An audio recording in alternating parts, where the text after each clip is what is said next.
A good example about the practical approach during the inquiry, which sometimes was 3 days a week. You know, at 9 o'clock in the morning, we went on until 6:30 one evening on technical issues. They would put up an engineer or somebody with experience. So, and if people said, well, what about the lighting impact? You know, the aura, the penumbra, for people living in Leiston, the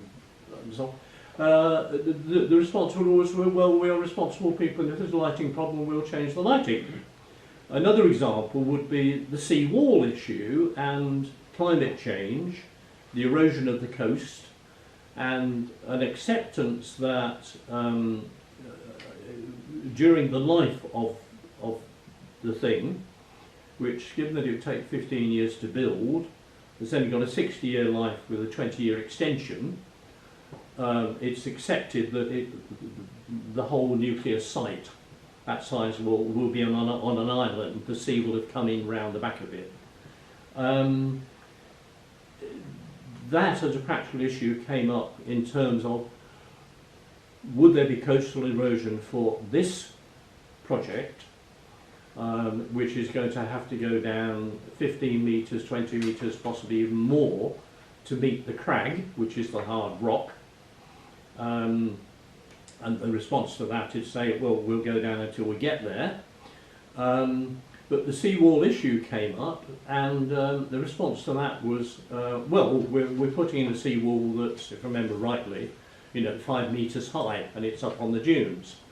And we're going to build that in such a way that subsequently, if we had to add to it because of climate change and the sea coming up, you know, we can add a bit more to it. Well, one of the questions that was asked, I think I contributed to this as well, was, well, what about the height of the sea wall next door at sizable B and the sizable A site which is being decommissioned? And the response to that was, well, that's a separate project legally, and in effect fudge. But trust us, we would do whatever is necessary. Another practical example was that there was one of the huge rows was about whether the roads can take the traffic. So they conceded towards the end of the project that railways would take a lot at night, 4 big freight trains which take ages to get up to 40 miles an hour, and you know, there was never anything definitive about that, like the water supply was not definitive.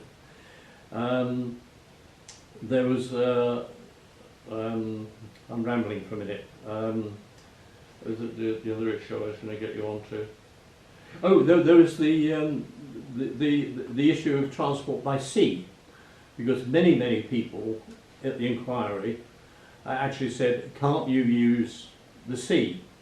Well, the original project did actually have on it, like Hinckley, which is very close to a river estuary, a way to offload big pieces of stuff from sea.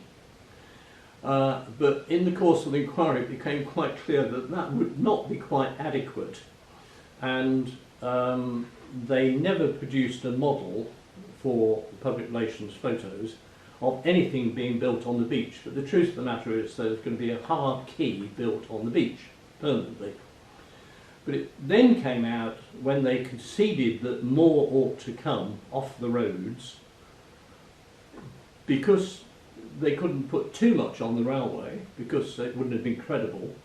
They would also up the sea, and what they were going to do with the sea was to have a floating jetty going out 3 kilometres, which would also be used to offload stuff. Now again, none of that was ever specified. People asked for drawings of it. What would happen to the footpaths? Would the public be able to go and climb over it, or would they take a piece out of it? The enormous amount of it was unresolved. But the important lesson is to say that had we been able to push it even harder, the response would have been, and this would have been legitimate in terms of the terms of the planning law and the inspection process, oh well, we'll cope with that when we have to cope with it. So it was quite difficult, given the character of the 2008 planning law and the accumulated abuses of local planning law, which has a lot of nature stuff in it. So it's not clear which bit of law applied when you were worried about impacts on nature. The tilted balance in that allows the developer to say to the inspectors, look, you know, we'll do that. So you could conclude we wasted a lot of time raising those issues if we'd have known in advance.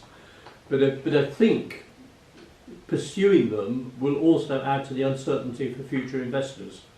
So to some extent, having your eye on the bigger picture throughout the consultation and the planning process was itself, you know, very valuable, and I think will probably prove to have been decisive.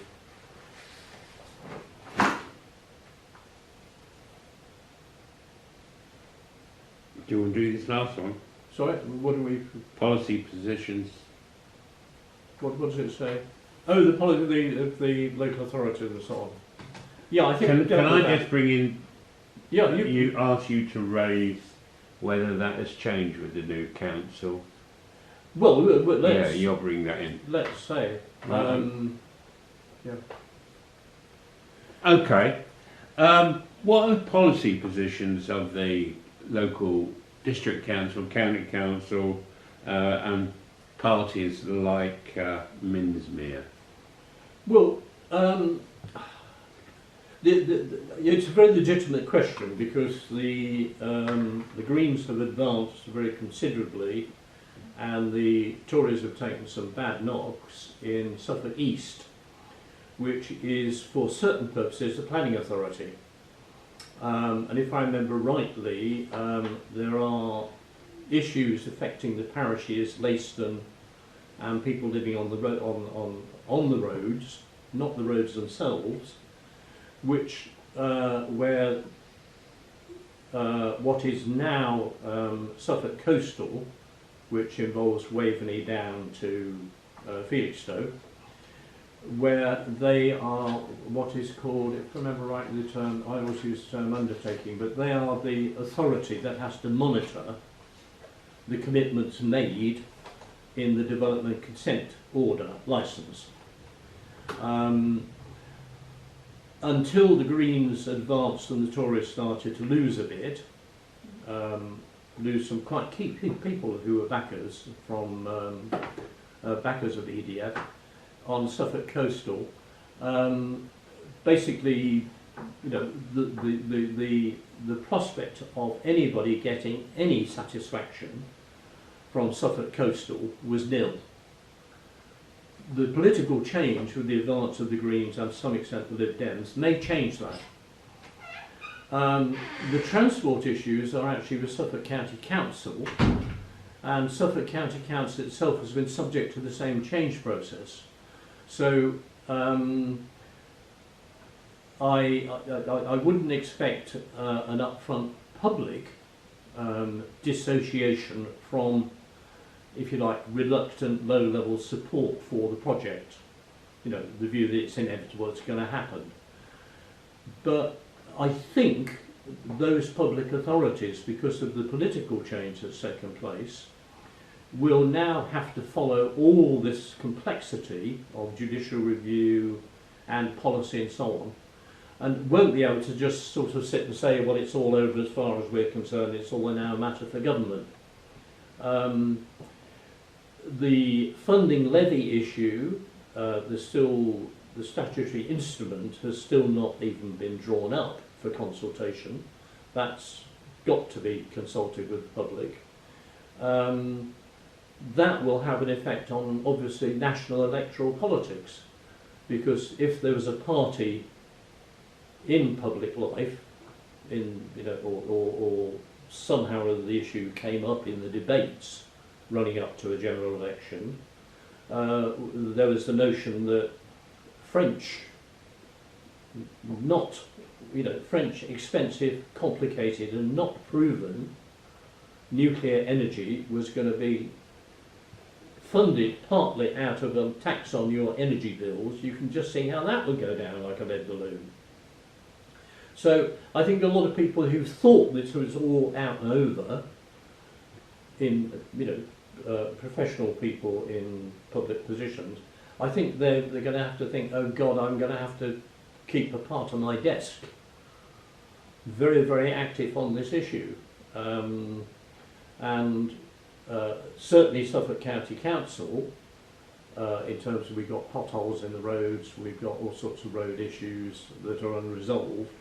The A12, it's very important to understand, used to be a national A road. It was given back to Suffolk County Council, so it's a direct responsibility. There's the railway needs uprating if there was to be heavy freight at night for EDF. A lot of people in public life with budgets and so on are going to remain very, very uncomfortable for a long time. And